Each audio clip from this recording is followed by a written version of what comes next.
সৎ কাজের আদেশ, মনোযোগ দিয়ে শুনতেছি তো সবাই? সৎ কাজের আদেশ এবং অসৎ কাজ থেকে নিষেধ এবং আল্লাহ তাআলার জিকির ব্যতীত যত কথা বলা হয় এই সবগুলো কথাই তার জন্য ক্ষতি কারণ হবে।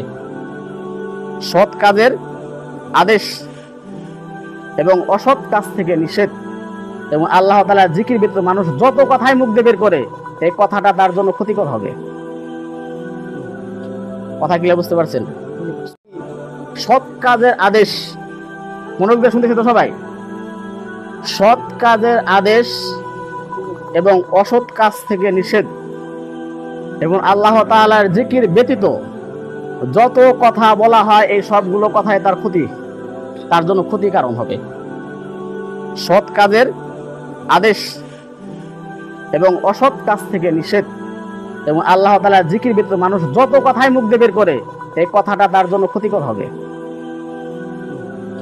কথা কি বুঝতে পারছেন?